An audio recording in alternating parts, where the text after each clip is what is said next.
Discuss करते हैं। आप लिखेंगे polynomial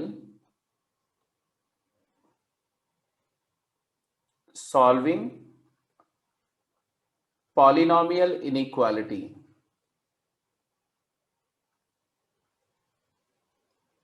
polynomial inequality.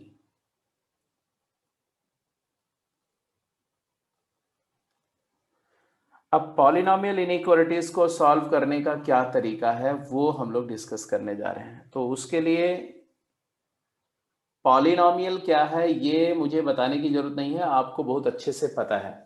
Basic classes में आपने पॉलिनोमियल पढ़ा हुआ है, राइट? या पॉलिनोमियल 10वीं क्लास में पूरा टॉपिक ही था पॉलिनोमियल पे। तो lots of things you know in about polynomials, and I will revise them when I will take up the chapter function and when we will discuss the some common function which are very rigorously used, right? But अभी मैं थोड़ा सा बस recap करूंगा कि polynomial क्या है। Any algebraic expression, ठीक है जी, any algebraic expression in single variable x. अभी हम लोग सिंगल वेरिएबल के पॉलिनोमियल की बात कर रहे हैं। Single variable x. अब वेरिएबल तो समझते हो ना, वेरिएबल्स और कांस्टेंट आप समझते हो, ऑफ टाइप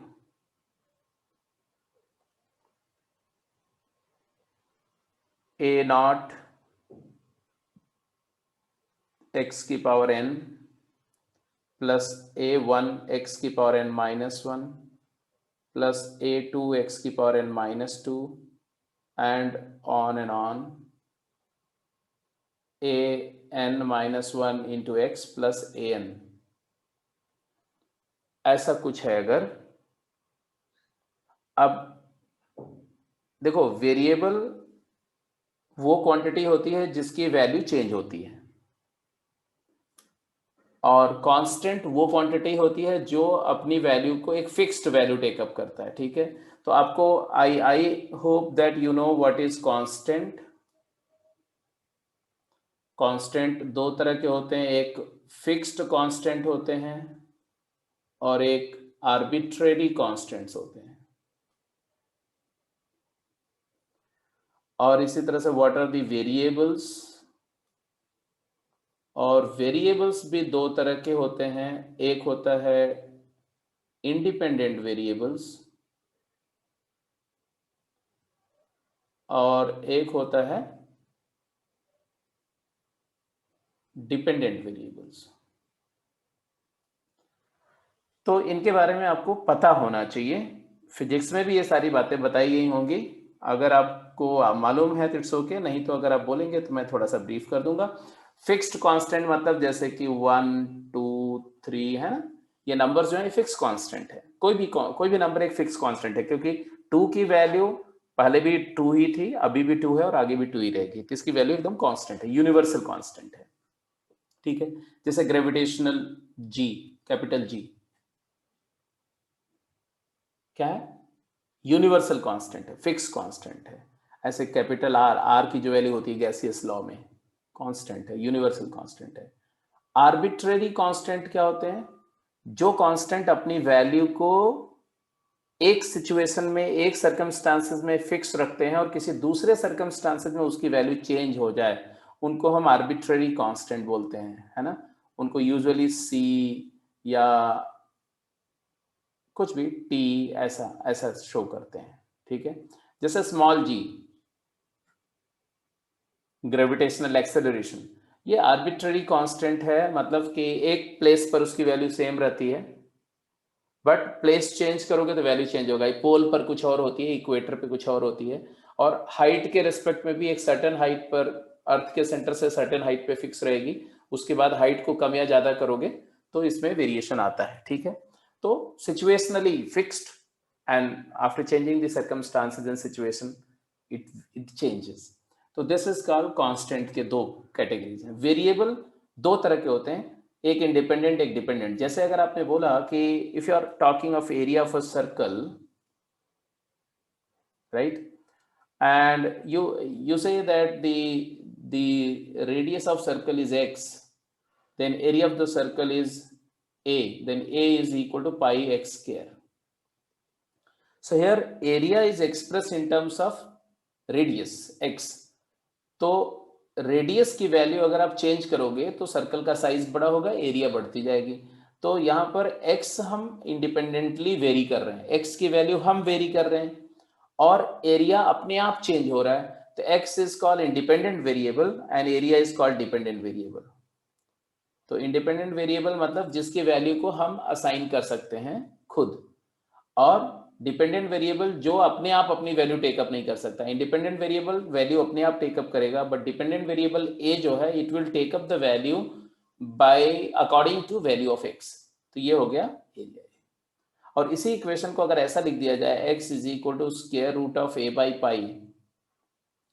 अब ये फॉर्मेट जो है सेम इक्वेशन है, बट ये फॉर्मेट में x हो जाएगा तुम्हारा डिपेंडेंट वेरिएबल और एरिया हो जाएगी इंडिपेंडेंट वेरिएबल. मतलब इंडिपेंडेंट और डिपेंडेंट वेरिएबल कौन होंगे ये इस पर डिपेंड करता है कि आप जो एक्सप्रेशन है उसको आप किस तरह से प्रेजेंट कर रहे हो, किसको किसके टर्म्स में लिख रहे हो, या किसको आप वैल्यू अपने आप टेकअप करने के लिए असाइन कर रहे हो, अलाउ कर रहे हो, और कौन वेरिएबल है जो डिपेंड करके वैल्यू लेगा, इंडिपेंडेंट वेरिएबल के ऊपर डिपेंड करेगा.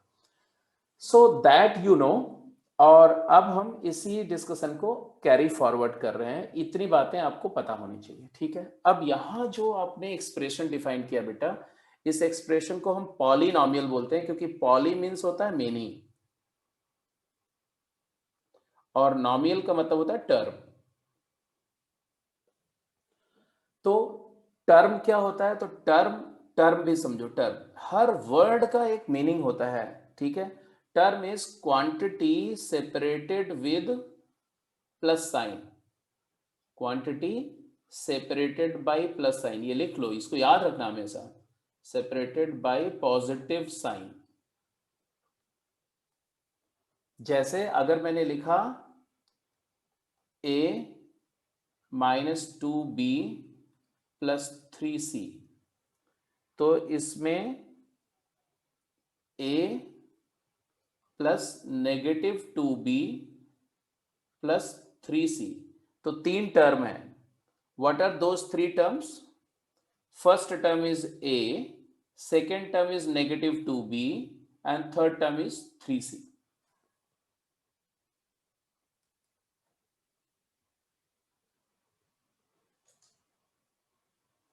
हाँ, x प्लस वाई प्लस 2, तो x is a term, y is a term and 2 is a term. Very correct, very correct. तो ये हो गया आपका एक एग्जांपल टर्म को समझने के लिए. और वही बात अगर हम बोलें कि क्वांटिटी जैसे x square into y into z है, तो ये x को, y को और z को क्या बोलते हैं? फैक्टर्स बोलते हैं. तो अगर प्रोडक्ट साइन से सेपरेटेड है तो उनको फैक्टर्स बोलते हैं, और अगर एडिशन साइन से सेपरेटेड है तो उनको टर्म्स बोलते हैं. तो टर्म्स और फैक्टर में फर्क क्लियर है. टर्म क्या है, फैक्टर क्या है, ये क्लियर हो गया है ना. कांस्टेंट क्या है, वेरिएबल है, ये क्लियर हो गया. Fixed constant and arbitrary constant क्या है, ये भी क्लियर है. और इंडिपेंडेंट वेरिएबल और डिपेंडेंट वेरिएबल क्या है, ये भी क्लियर है. अब जरा देखो, अगर मैं इस पूरे एक्सप्रेशन को y या f ऑफ x बोलूं या p ऑफ x बोलूं, तो px मतलब पॉलिनोमियल इन x, और इसको अगर y नेम दूं तो y है डिपेंडेंट वेरिएबल और x क्या है, x है इंडिपेंडेंट वेरिएबल. आई होप सारी बातें समझ में आ रही.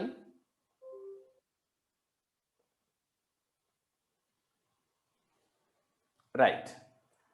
अब कुछ और बातें देखो, इसी कॉन्टेक्स्ट में कुछ और बातें. ये जो a0 है, a1 a2 ना, they are called constants, coefficients. तो ऐसे लिखेंगे कोइफिशिएंट्स. कोइफिशिएंट्स क्या है? तो the constant numbers which are multiplies to the variable quantities in any term, उसको बोलते हैं कोइफिशिएंट. तो ऐसे लिख दो, constants multiplied to variables in any term. are coefficients.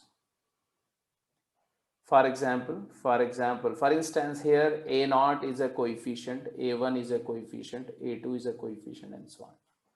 इसके बाद एक टर्म लिखेंगे बेटा आप, leading coefficient, leading term and leading coefficient, leading term and leading coefficient.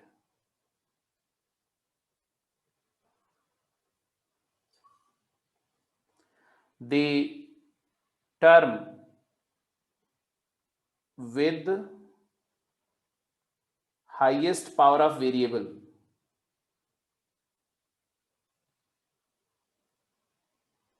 जो टर्म में वेरिएबल की पावर मैक्सिमम हो, is called leading term.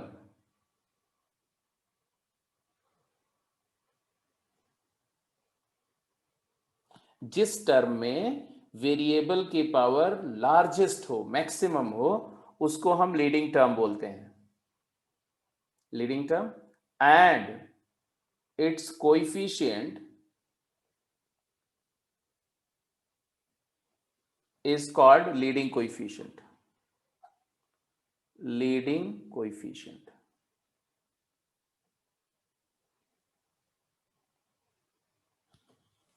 ठीक है. तो यहां पर जो एग्जाम्पल, फॉर एग्जाम्पल अगर मैं एक पॉलिनोमियल लूं, ध्यान से देखो, y equal to 4x cube minus 3x square plus 2x minus 5x की पावर 4 प्लस 3, ये एक पॉलिनोमियल है. इस पॉलिनोमियल में what is the leading term and what is the leading coefficient.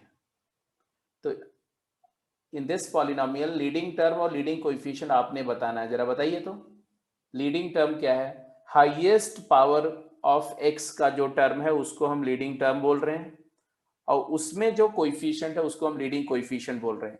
गलत आंसर नहीं चाहिए बेटा, बहुत क्लियर कट. हाँ, तो लीडिंग टर्म पहले लिखो, लीडिंग टर्म.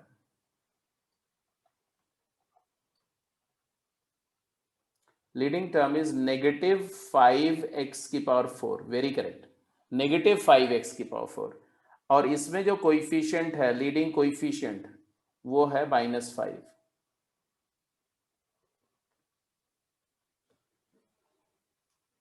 ग्रेट, बिल्कुल ठीक, बिल्कुल ठीक. तो हमें पता होना चाहिए किसी पॉलिनोमियल को देख करके कि उसका टर्म क्या है, लीडिंग टर्म क्या है, और टर्म्स क्या हैं, कोएफिशिएंट्स क्या हैं, और लीडिंग कोएफिशिएंट क्या है. ठीक है. इसके अलावा और क्या क्या बात पता होनी चाहिए आपको? ये कांस्टेंट, वेरिएबल, ये सारा पोर्शन मैं हटा रहा हूं बेटा, एज्यूमिंग दैट आप ये सब लिख चुके होंगे, फैक्टर, टर्म, ये सब मीनिंग सब डिफाइन कर चुके होंगे अपने नोट्स में. ठीक है. अब यहीं पर कुछ और बातें रिगार्डिंग द पॉलिनोमियल्स में डिस्कस करने जा रहा हूं, वो भी देखो. एक इंपॉर्टेंट बात है डिग्री, और एक इंपॉर्टेंट बात है रूट. तो what is degree of polynomial and what is root of polynomial, ये भी आप जानते हो, मैं जस्ट रिकॉल कर रहा हूं. ठीक है. डिग्री ऑफ पॉलिनोमियल क्या है? The power of x, highest power of x, yes, highest power of variable, independent variable, usually हम लोग x लिख रहे हैं, is called degree of polynomial. ठीक है. जैसे फॉर एग्जाम्पल अगर मैं लिख रहा हूं कि 2x cube minus 3x plus 7, तो यहां पर डिग्री हमारी क्या, पॉलिनोमियल की डिग्री क्या दिख रही है? Degree is 3. अगर मैं लिख रहा हूं x square plus x plus 4, तो यहां पर डिग्री क्या है? 2 है. तो डिग्री 1 है तो लीनियर, डिग्री 2 है तो क्वाड्रेटिक, डिग्री 3 है तो क्यूबिक, डिग्री 4 है तो बाई क्वाड्रेटिक, डिग्री 5 है तो पेंटिक. मतलब वो डिग्री के बेसिस पर उसको नेम करते हैं, क्वाड्रेटिक है, लीनियर है, क्यूबिक है, बाई क्वाड्रेटिक है, कांस्टेंट है। अगर डिग्री 0 है तो कांस्टेंट पॉलिनोमियल। तो डिग्री के बेसिस पर नॉमेनक्लेचर है, ठीक है। तो अगर मैं ऐसा लिखूं कि डिग्री वर्सेस, यहाँ डिग्री लिखूं और नेम लिखूं, अगर हम डिग्री एंड नेम, तो आप जानते हो 0 degree constant, 1 degree linear, degree 2 quadratic, degree 3 cubic, और ऐसे ही डिग्री 4 अगर कर देंगे तो बाई क्वाड्रेटिक, ऐसे नेम होता है। तो कम से कम ये 4 बहुत फ्रीक्वेंटली आएंगे आपके सामने, तो इनका नेम पता होना चाहिए, बाकी कोई जरूरत नहीं है, ठीक है। तो ये भी हो गया। और रूट्स क्या है, तो वो भी आपको पता है। रूट्स क्या होता है बताएंगे आप मुझे? What are the roots of polynomial? The value of input, input को ही इंडिपेंडेंट वेरिएबल बोलते हैं, input x for which expression becomes 0। Polynomial expression becomes 0।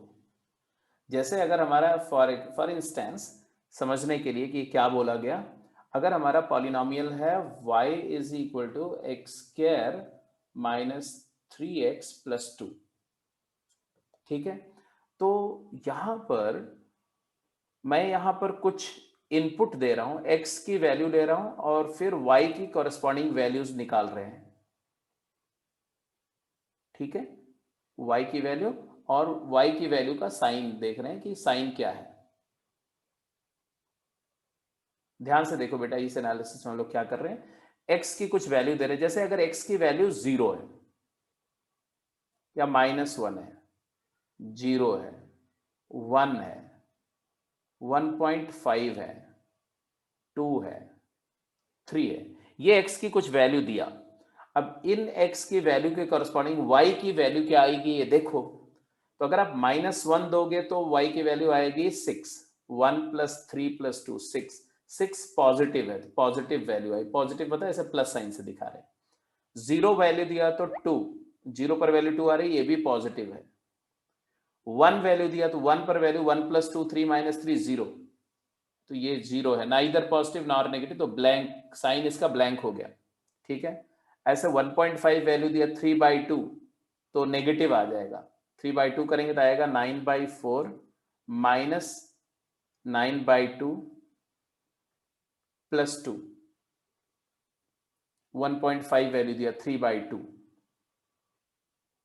तो ये अगर ध्यान से देखो तो आ गया तुम्हारा 4 2 8 9 17/4 माइनस 18/4, तो ये -1/4 आ गया। -1/4 मतलब साइन नेगेटिव आ गया, और 2 पर वैल्यू 0 आ गई तो कोई साइन नहीं है। इसके बाद फिर से पॉजिटिव आ गया। कहने का मतलब है कि for different value of the input x, independent variable x की अलग अलग वैल्यूज को देने पर डिपेंडेंट वेरिएबल y अलग अलग वैल्यूज टेकअप करेगा। कभी y की वैल्यू या आउटपुट, y को आउटपुट बोलते हैं और x को इनपुट बोलते हैं, कभी आउटपुट पॉजिटिव साइन का होगा, कभी आउटपुट नेगेटिव साइन का होगा, तो कभी आउटपुट 0 भी होगा, ठीक है। तो जिस इनपुट x के लिए आउटपुट 0 हो गया, उस इनपुट x को रूट्स बोलते हैं। तो यहां पर इस एग्जाम्पल में रूट्स क्या है?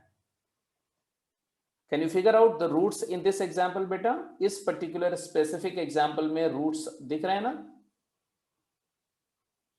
Yes, 1 and 2. 1 and 2 are roots.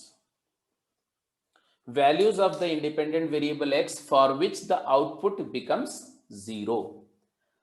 तो इतनी बातें आपको पॉलिनोमियल के बारे में पता है। अब एक लास्ट पॉइंट लिखते हैं और फिर कुछ क्वेश्चंस करते हैं, ठीक है। एक मैं हेडिंग दे रहा हूं, एक मतलब एक स्टेटमेंट दे रहा हूं, वो स्टेटमेंट सभी लोग लिखो। इसको नोट कर लिया बेटा? मैं स्लाइड को चेंज कर दूं? हाँ, roots zeros are same, roots को ही जीरोस भी बोलते हैं of the polynomial,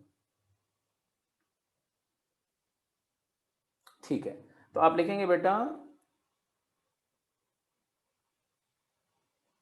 when x is approaches to plus or minus infinity, that is if x is very very large,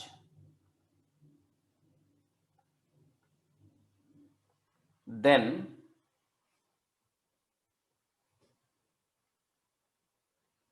sign of polynomial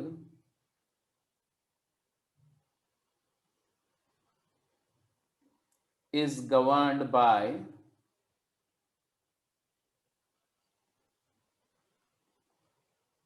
its leading coefficient. ये हमारा एक preposition है, ये क्लेम है। क्या क्लेम है कि अगर किसी पॉलिनोमियल में x की वैल्यू बहुत बड़ी असाइन करते हैं तो जो पॉलिनोमियल का आउटपुट आएगा उसका साइन लीडिंग कोएफिशिएंट से गवर्न होता है। ठीक है, इस बात को मैं प्रूव करने जा रहा हूं। ठीक है, पहले तो इसका प्रूफ देखो। मान लो एक पॉलिनोमियल है, for example, for instance, I am taking a polynomial fx as ax की power 5 plus bx4 plus cx3 plus dx square plus ex plus f, ऐसा ले लिया हमने। 5 डिग्री का ले लिया। आप कोई भी डिग्री का लेंगे वही आउटपुट आएगा। मैं एक डेमोन्स्ट्रेशन के लिए एक पर्टिकुलर केस लेके चल रहा हूं। ठीक है, अब बेटा देखो इसमें मैं क्या करने जा रहा हूं। मैंने बोला कि x की वैल्यू हम देने जा रहे हैं बहुत बड़ी, इन्फिनाइटली लार्ज। तो आपको पता है कि जब x प्लस या माइनस इन्फिनिटी होता है तो जो 1/x होता है ये 0 पॉजिटिव या 0 नेगेटिव होगा, दैट इज 0 होगा, क्योंकि 0 पॉजिटिव भी 0 और 0 नेगेटिव भी approaches to very close to 0, it is 0 in fact. I hope ये तो आप जानते हो। Okay right. तो किसी भी, बिकॉज ये हम जानते हैं, बिकॉज ये फैक्ट से हम अवेयर हैं कि जब कोई नंबर इन्फिनिटली लार्ज होती है तो उसका रेसिप्रोकल इन्फिनिटेसिमली स्मॉल होता है। इन्फिनिटेसिमली स्मॉल बोलते हैं इसको, इनफाइनाइटेसिमल बोलते हैं, infinitesimal. Infinitesimal is something tending to 0।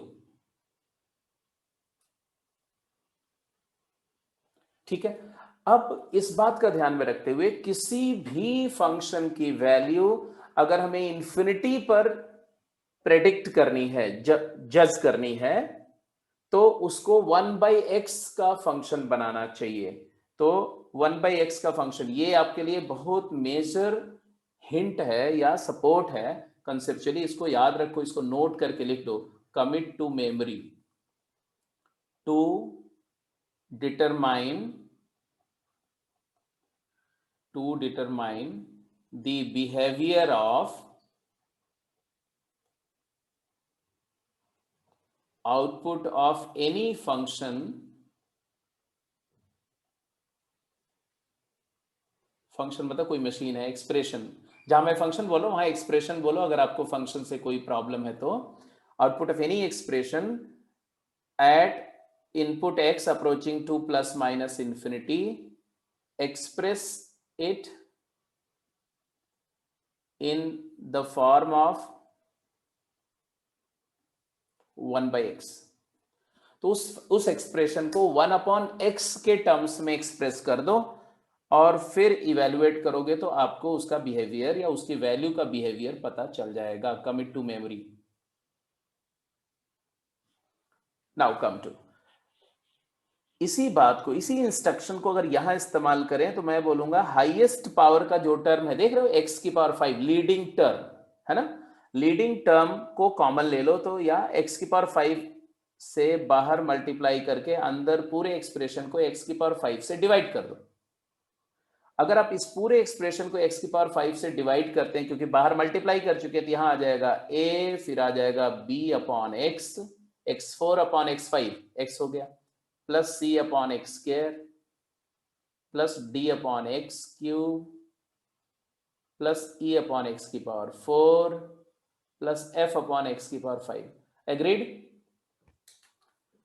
सारे बच्चे इस बात से इत्तेफाक रखते हैं? Do you agree to this? Well, अब now the stage is set to determine how does this value of polynomial behave when x is infinitely large. अब जरा देखो, अगर x इंफिनिटी या माइनस इंफिनिटी को अप्रोच करेगा, अगर, तो ये सारे टर्म के बारे में आपका क्या ख्याल है?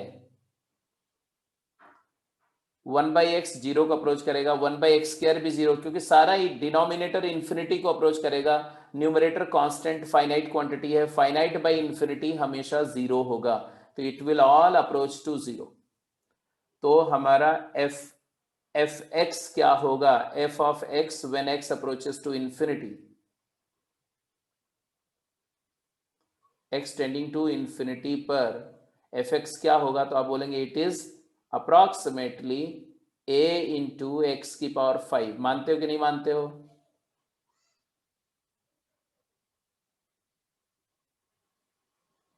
तो ये क्या है? ये लीडिंग टर्म है, लीडिंग टर्म। तो यही बोला गया कि लीडिंग टर्म जो है वो वैल्यू को कंट्रोल करेगा, इसीलिए इसको लीडिंग टर्म बोलते हैं, क्योंकि यही गवर्न कर रहा है वैल्यू को।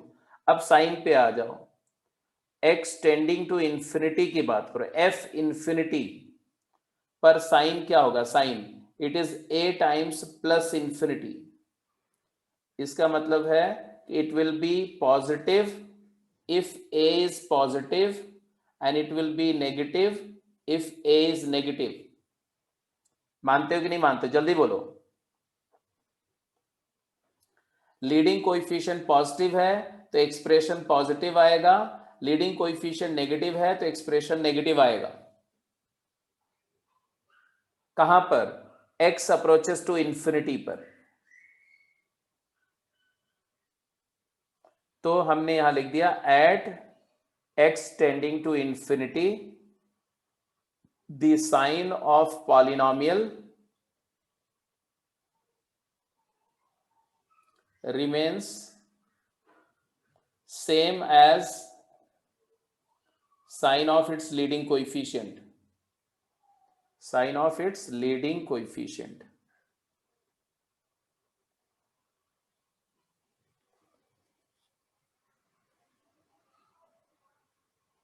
सबको बात समझ में आ गई? ठीक है, तो इस बात को हम लोग आगे यूज करेंगे, इस वजह से मैं ये डिस्कस कर रहा हूं। ठीक है, तो ये समझ में आ गया। तो अब इसके बाद में आप आ जाएंगे बेटा, एक कुछ क्वेश्चंस करते हैं। ठीक है, नोट कर चुके हैं? मैं स्लाइड चेंज कर रहा हूं।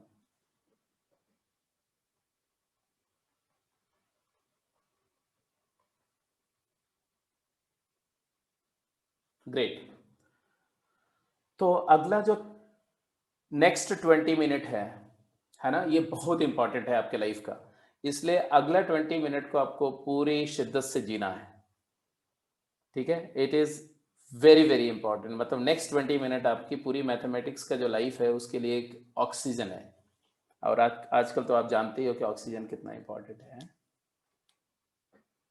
तो जस्ट गेट रेडी।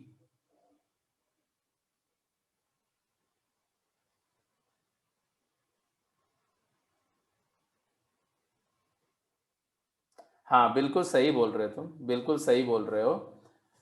और तुम्हारी बात बहुत ही सही है, बहुत परफेक्ट है। ठीक है, तो उसका आंसर जब आप लोग लिमिट पढ़ेंगे तो वहाँ हम उस चीज़ का आंसर देंगे। आप ऐसे सोचोगे कि ये जो है ये फिफ्थ ऑर्डर्स का ज्योमेट्रिकली इन्फिनिटी को अप्रोच कर रहा है और ये सिर्फ फोर्थ ऑर्डर का है। तो जो इसका इन्फिनिटी को अप्रोच करने, इसके बड़े होने का जो रेट है वो उससे ये कहीं ज्यादा है, ज्योमेट्रिकली ज्यादा है। इससे मतलब इसके रेट से ये ज्यादा तेज से अप्रोच करेगा, इससे ये ज्यादा तेज से अप्रोच करेगा, इससे ये ज्यादा तेज से अप्रोच करेगा, इससे ये ज्यादा तेज से अप्रोच करेगा, इससे ये ज्यादा तेज से अप्रोच करेगा। ठीक है, तो ये सुप्रीम है, इसलिए ये सबको डोमिनेट करेगा, ऐसे आप समझो। ठीक है, और उसको सिर्फ जस्ट डिमॉन्स्ट्रेट करने के लिए कि एक्स इंफिनिटी हुआ नहीं है अभी। ठीक है, एक्स इन्फिनिटी, एक्स बहुत बड़ी नंबर है, तो उस केस में ये सारे जो टर्म है अभी ये with respect to a, x की पावर 5 के रिस्पेक्ट की बात ही नहीं कर रहा हूं मैं, एक्स की पावर 5 तो है अपनी जगह पर, मैं तो सिर्फ ये ब्रैकेट के अंदर वाली क्वांटिटी की बात कर रहा हूं।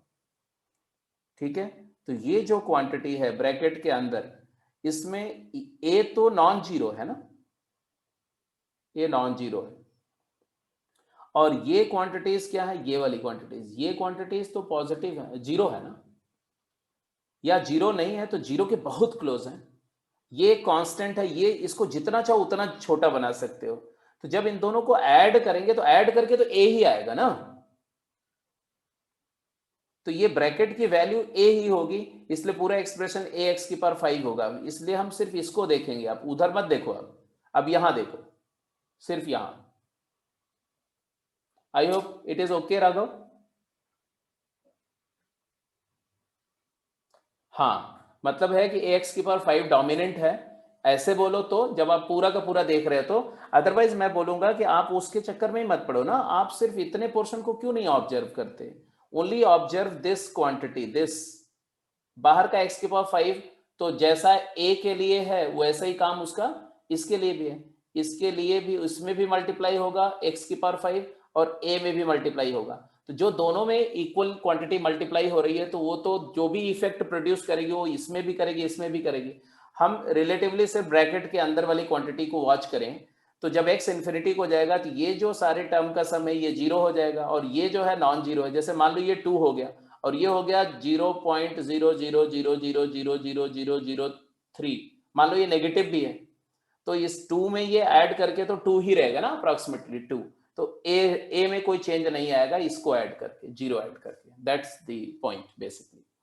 हाँ जी, अब आओ आगे आओ, कहाँ थे हम लोग, जस्ट साइन की बात समझ में आ गई, ठीक है, तो अब आते हैं बेटा, एक क्वेश्चन दे रहा हूं मैं, फटाफट जल्दी आंसर करो। Predict the sign at x approaches to infinity।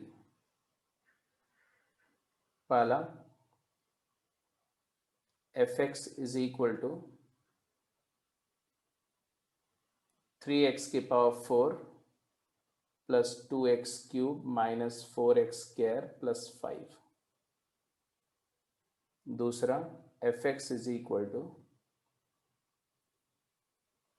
2x cube minus 3x की पावर 4 प्लस x की power 5 minus 2x plus 7।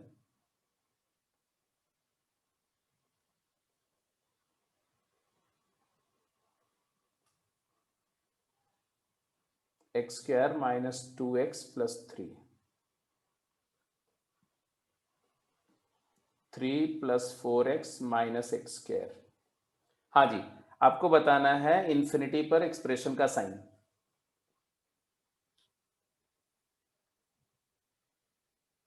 Yes, तो आपने क्या करना है कि लीडिंग कोएफिशिएंट देखना है, लीडिंग कोएफिशिएंट क्या है, यहां 3 है, तो हर जगह पर आप लीडिंग कोएफिशिएंट देखेंगे, लीडिंग कोएफिशिएंट, तो पहले केस में 3 है तो पॉजिटिव है, यहां पर लीडिंग कोएफिशिएंट 1 है तो पॉजिटिव है, यहां पर लीडिंग कोएफिशिएंट 1 है तो पॉजिटिव है, और यहां पर लीडिंग कोएफिशिएंट -1 है तो नेगेटिव है, तो यहां पर बोलेंगे एफ ऑफ इंफिनिटी पॉजिटिव होगा, एफ ऑफ इंफिनिटी पॉजिटिव होगा, एफ ऑफ इंफिनिटी पॉजिटिव होगा, एफ ऑफ इंफिनिटी नेगेटिव होगा, राइट। और अगर मैं क्यों इसको जस्टिफाई करना हो तो क्या करेंगे, तो बोलेंगे बिकॉज ये जो है इंफिनिटी पर अप्रोक्सीमेटली होगा 3x की पावर 4 जैसा बिहेव करेगा, ये इंफिनिटी पर x की पावर 5 जैसा बिहेव करेगा, ये इंफिनिटी पर x स्क्वायर जैसा बिहेव करेगा, और ये इंफिनिटी पर माइनस एक्स स्क्वायर जैसा बिहेव करेगा। एक और पांचवा भी ले लेते हैं, fx इज equal to -4x cube plus 3x square minus 2x plus 5, तो ये इंफिनिटी पर -4x क्यूब जैसा बिहेव करेगा, तो इन्फिनिटी पर ये इक्विवेलेंट टू दिस हो जाएंगे, पहले तो ये समझना है, ठीक है। तो इसका क्या हो जाएगा, तो इसका नेगेटिव हो जाएगा, तो एफ एक्स इन्फिनिटी पर लेस देन 0 हो जाएगा, ठीक है। क्योंकि अब इसी में जब ये पता चल गया कि इन्फिनिटी पर किसके जैसा बिहेव करेगा, ये क्लियर हो गया, तो इसी का वैल्यू निकालना, सिर्फ इतने का, बाकी को इग्नोर मारना है, सिर्फ इतने को देखना और इसी की वैल्यू इन्फिनिटी पुट करके निकालनी है और उसका साइन देखना, सिर्फ साइन। तो साइन जो है वो लीडिंग कोएफिशिएंट जो है वही साइन को गवर्न कर रहा है। ऐसे अगर बोलेंगे कि माइनस इन्फिनिटी पर क्या होगा, माइनस इन्फिनिटी पर तो भी एफ माइनस इन्फिनिटी क्या होगा, आप बताओ। अब माइनस इन्फिनिटी इसी में पुट करो तो पॉजिटिव ही आएगा, ग्रेटर देन 0। इसमें माइनस इन्फिनिटी पुट करो, माइनस इन्फिनिटी, तो क्योंकि ऑड पावर है तो माइनस, हाँ नेगेटिव आ जाएगा, बिल्कुल सही बात है, बिल्कुल सही। इसमें माइनस इन्फिनिटी पॉजिटिव आ जाएगा, इसमें माइनस इन्फिनिटी तो पॉजिटिव, बट बाहर माइनस साइन है तो नेगेटिव आ जाएगा। इसमें माइनस इन्फिनिटी तो माइनस इन्फिनिटी का क्यूब करेंगे तो नेगेटिव और नेगेटिव पॉजिटिव आ जाएगा। तो कुल मिला जुला करके एक बात आपको क्लियर समझ में आ रही होगी कि जो लीडिंग कोएफिशिएंट है ना, इसका बड़ा मेजर रोल है। लीडिंग कोएफिशिएंट ही है जो साइन को इन्फ्लुएंस कर रहा है, चाहे वो प्लस इन्फिनिटी पर हो या माइनस इन्फिनिटी पर। तो दिस इज वन थिंग, ठीक है। और इसके अलावा एक और छोटा सा नोट लिख लो, फिर ये डिस्कशन को हटा के हम इनइक्वालिटी सॉल्विंग में आते हैं। एक और नोट, नोट क्या है, the sign of the value of polynomial, value of polynomial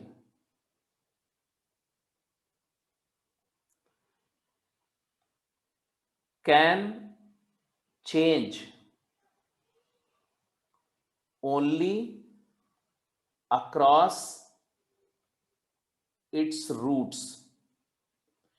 क्योंकि जब आप पॉलिनोमियल्स को जब ग्राफ करते हो ना, जैसे क्वाड्रेटिक है, क्यूबिक है ना, तो उसका ग्राफ जो है वो y वर्सेज x, अगर मान लो x एक्सिस है और x वर्सेज y, मतलब इनपुट x दो और आउटपुट y और पॉइंट को प्लॉट करो ना, आपने बेसिक क्लास में सीखा होगा ग्राफ करना, तो उसका ग्राफ कुछ ऐसा आता है, ऐसा मान लो, ऐसा मान लो ग्राफ आ रहा है किसी पॉलिनोमियल का, तो इस पॉलिनोमियल का आउटपुट y होता है, तो y कोऑर्डिनेट जहां पॉजिटिव है वहां पर साइन पॉजिटिव है, तो ये साइन पॉजिटिव है देखो, और यहां पर ये रूट है क्योंकि यहां पर वैल्यू 0 हो गई है ना, तो ये गामा मान लो रूट है, ऐसे ये मान लो बीटा रूट है, और मान लो ये अल्फा रूट है, तो alpha beta gamma, alpha put करके आउटपुट 0 हो गया तो अल्फा रूट है, बीटा पर आउटपुट 0 हो रहा है, आउटपुट मतलब y, तो बीटा रूट है, गामा पर आउटपुट 0 हो रहा है तो गामा रूट है। तो रूट के अक्रॉस जरा ध्यान से देखो, रूट के राइट साइड में, गामा के राइट साइड में वैल्यू मतलब y कोऑर्डिनेट पॉजिटिव है, लेकिन गामा के लेफ्ट में y कोऑर्डिनेट क्या हो गया, नेगेटिव हो गया। फिर बीटा रूट के राइट में नेगेटिव है बट लेफ्ट में पॉजिटिव हो गया। तो रूट वो पॉइंट होते हैं जहां पर पॉलिनोमियल का साइन चेंज करता है या कर सकता है, जरूरी नहीं कि करे ही करे, ऐसा भी हो सकता है कि कोई पॉलिनोमियल का ग्राफ ऐसा हो जाए, ऐसे आए और ऐसे ही चला जाए। तो रूट यहां अल्फा रूट है, लेकिन इधर भी साइन पॉजिटिव है और इधर भी पॉजिटिव है, इसलिए मैंने बोला कैन चेंज। रूट के अलावा साइन चेंज नहीं हो सकता, क्योंकि पॉलिनोमियल का जो ग्राफ है ये बिल्कुल कनेक्टेड होता है, ब्रोकन नहीं होता है, इट इज कंटिन्यूअस होता है। तो कंटिन्यूअस होता है तो मान लो एक पॉइंट है और एक्स एक्सिस, ये एक्स एक्सिस के नीचे है पॉइंट, और फिर ऐसे मूव करते हुए एक्स एक्सिस को कट करते ऊपर जा रहा है, फिर नीचे आ रहा है, तो जहां पर वो एक्स एक्सिस को कट करेगा वहां वैल्यू 0 होगी, y 0 होगा, और उसी के अक्रॉस साइन चेंज करेगा। ये एक पॉइंट है जो आपको याद रखना चाहिए, ठीक है। अब इसी कॉन्सिक्वेंस में हम सॉल्व करने जा रहे हैं एक दो इनइक्वालिटी, और फिर वहीं से एक मेथड इवॉल्व करेंगे जिसको हम बोलते हैं वेवी कर्व मेथड, ठीक है। तो पहले एक क्वेश्चन मैं दे रहा हूं, फटाफट सॉल्व करो। इसको चेंज करो बेटा, स्लाइड को चेंज करो।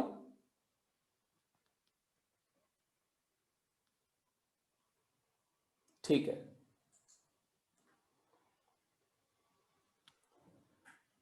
तो आप लिखेंगे सॉल्विंग, या क्वेश्चन एक पहले, solve the following inequality.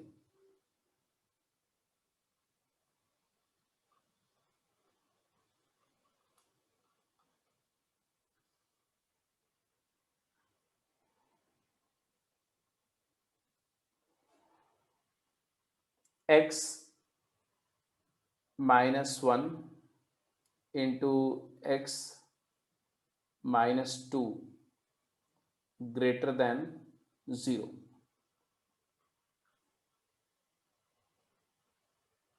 X square minus 4x plus 3 is less than 0. अगर आपसे बोला जाए कि solve the following inequality for x, x के लिए सॉल्व करो, ठीक है, तो ये इनइक्वालिटी को सॉल्व करने के लिए आप क्या करेंगे? मान लो हम केस ए सॉल्व कर रहे हैं।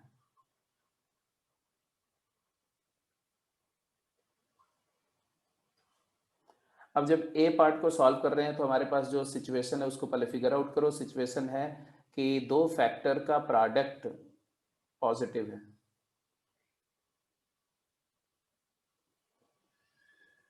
तो आपको पता है कि पॉजिटिव और पॉजिटिव को मल्टीप्लाई करके पॉजिटिव आता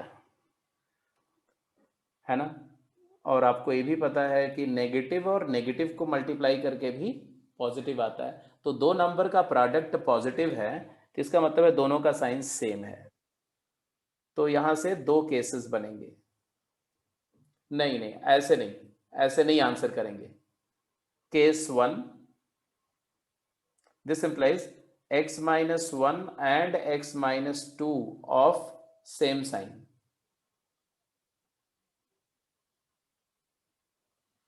yes, तो यहां से हमारा दो केस बनेगा। केस 1 जब x माइनस 1 ग्रेटर देन 0 है एंड x माइनस 2 भी ग्रेटर देन 0 है, और दूसरा केस बनेगा जब x माइनस 1 लेस देन 0 है एंड x माइनस 2 भी लेस देन 0 है। दोनों पॉजिटिव का केस और दोनों नेगेटिव का केस, ये दो केसेस बन रहे हैं। अब दोनों पॉजिटिव का केस को सॉल्व करो बेटा। सिंपल है, x greater than 1 and x greater than 2। मतलब क्या हुआ? मतलब हुआ कि x belongs to 1 to infinity open, and मतलब intersection, 2 to infinity open, and मतलब इंटरसेक्शन, और मतलब यूनियन। अब आप फटाफट इंटरसेक्शन लेना मैंने बताया है आपको कि नंबर लाइन पर कैसे इंटरसेक्शन लेते हैं दो इंटरवल्स का। तो ये हो गया 1 और ये हो गया 2, तो 2 से लेके इंफिनिटी और एक है 1 से लेके इंफिनिटी। ये दोनों इंटरवल्स को मार्क करो, कॉमन रीजन को आइडेंटिफाई करो और आंसर प्रिडिक्ट करो। क्या आया भाई कॉमन, जल्दी बताओ। तो यहां पर आ गया x belongs to 2 to infinity, तो x belongs to 2 to infinity open. अभी ये जो कॉमन रीजन आपने आइडेंटिफाई किया ये सिर्फ एक पार्ट के लिए, पहले केस के लिए किया, केस 1, बट दो केसेस हैं। प्लस इंटू प्लस का केस हो गया, माइनस इंटू माइनस वाला भी केस है। तो यहां से आएगा x is less than 1 and x is less than 2, that is x belongs to minus infinity से 1 ओपन, इंटरसेक्शन माइनस इंफिनिटी से 2 ओपन। सबसेट आएगा इंटरसेक्शन में, ये आप जानते ही हो। फिर से नंबर लाइन ड्रॉ करो, और इस नंबर लाइन पर again just let me know कि 1 एंड 2 है, तो कौन से इंटरवल की बात आप कर रहे हैं? माइनस इन्फिनिटी से 1 ये वाला इंटरवल है, माइनस इन्फिनिटी से 2 ये वाला इंटरवल है, दोनों का कॉमन लो।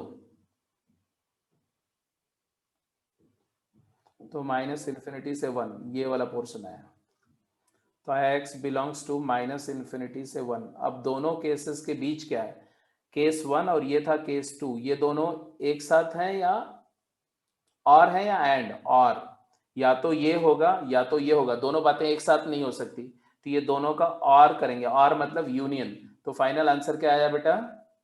तो दिस इंप्लाइज, इसका सोल्यूशन सेट आया x belongs to minus infinity to 1 open union 2 to infinity. Clear है? आप जानते हो क्या किया था पहला जिसने भी आंसर किया था, आई थिंक राघव ने आंसर किया था इसका पहले, इंस्टेंट आंसर कर दिया था और गलत किया था आंसर। कई सारे लोगों ने किया था, 2 टू इंफिनिटी आंसर कर दिया था।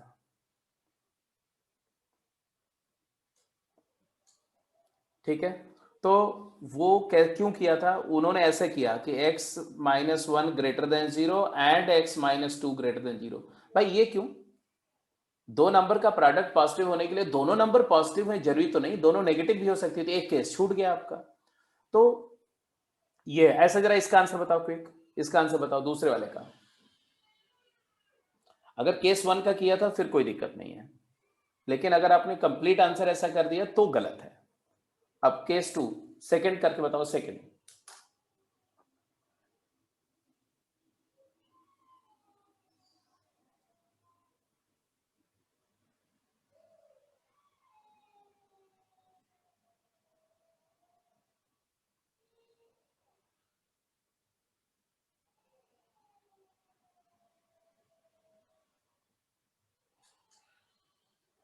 ठीक है, तो दूसरा केस करते हैं, x square minus four x plus three है ना, तो इसका सोल्यूशन भी देखो सभी लोग, x square minus four x plus three less than zero है, तो इसका फैक्टर करो, आया x minus one into x minus three less than zero. ठीक है, अब इसके बाद में इसमें दो नंबर का प्रोडक्ट नेगेटिव क्या हुआ, तो इसका मतलब that is x minus one and x minus three of opposite sign, ये दोनों अपोजिट साइन के होने चाहिए, क्योंकि अपोजिट साइन के नंबर को मल्टीप्लाई करके नेगेटिव आता है, तो यहां पर भी फिर उसी तरह से दो केस आएंगे, x minus one negative and x minus three positive, और x minus one positive and x minus three negative, मतलब नेगेटिव पॉजिटिव पॉजिटिव नेगेटिव, ये दो पॉसिबिलिटीज है। अब ये दोनों को फिर से यहां केस वन और केस टू ये दोनों एनालाइज करेंगे हम लोग, तो इस एनालिसिस में क्लियर दिख रहा है कि x is less then one and x is greater then three. अब अगर इसको आप वर्कआउट करो बेटा, तो वन और थ्री दो इंटरवल है, थ्री से इंफिनिटी की बात हो रही है और माइनस इंफिनिटी से वन की बात हो रही है। x बिलोंग्स टू आया माइनस इंफिनिटी से वन, इंटरसेक्शन थ्री से इंफिनिटी।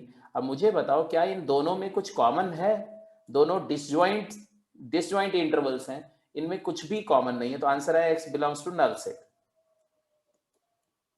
तो पहले केस का आंसर आ गया नल सेट, फर्स्ट केस का आंसर आ गया नल सेट। ठीक है, अब आते हैं बेटा सेकंड केस में।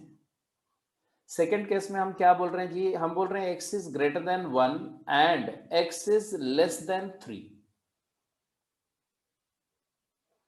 यहां से आया कि x belongs to one and है, देखो, तो x बिलोंग्स टू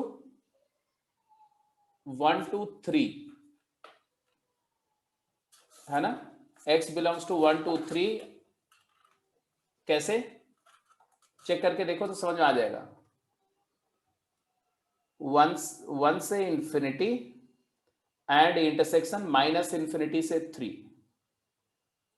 अब नंबर लाइन पर वॉच करो, ये वन है और ये थ्री है, माइनस इंफिनिटी से थ्री जो है वो ये वाला इंटरवल को आइडेंटिफाई कर रहे हैं, और वन से इंफिनिटी जो है वो ये वाला इंटरवल है, वन ओपन से इंफिनिटी ओपन। तो दोनों का जो कॉमन रीजन आया, ओवरलैप पोर्शन, वो ये आया, ये कॉमन है, तो आया x belongs to one open. Open क्यों, क्योंकि वन एक में है तो एक में नहीं है, दोनों में होगा तो क्लोज होगा, तो वन ओपन से लेके थ्री ओपन। तो ये सोल्यूशन सेट आ गया इस केस का। तो ये जो मेथड से हम ऐसे इनइक्वालिटी को सॉल्व कर रहे हैं, ये मेथड आप देखो है बिल्कुल परफेक्ट, इसमें कोई बड़ी बात नहीं है, but they are descriptive method, they are going to take time.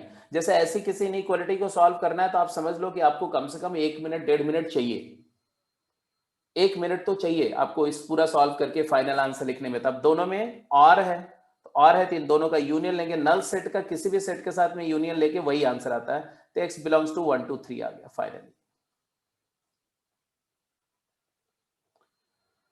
अब मेरा एक समीशन है कि अगर आपको ऐसी सिचुएशन का आंसर करना हो कि x into x square minus four is greater then या लेस देन जीरो,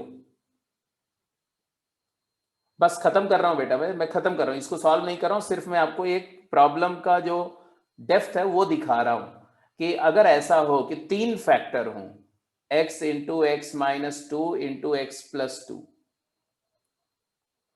अब ये नेगेटिव है, तो अब ये नेगेटिव होने के लिए 3 क्वांटिटी का प्रोडक्ट नेगेटिव लेस देन 0 होने के लिए उसमें odd number of factor negative होने चाहिए, या तो तीनों नेगेटिव हो और या तो एक नेगेटिव और 2 पॉजिटिव हो। तो पहला नेगेटिव और बाकी 2 पॉजिटिव, या दूसरा नेगेटिव पहला तीसरा पॉजिटिव, या तीसरा नेगेटिव पहला दूसरा पॉजिटिव। तो एक नेगेटिव और 3 नेगेटिव, ये 4 केसेस बनेंगे और हर केस में 3 इनइक्वालिटी होगी।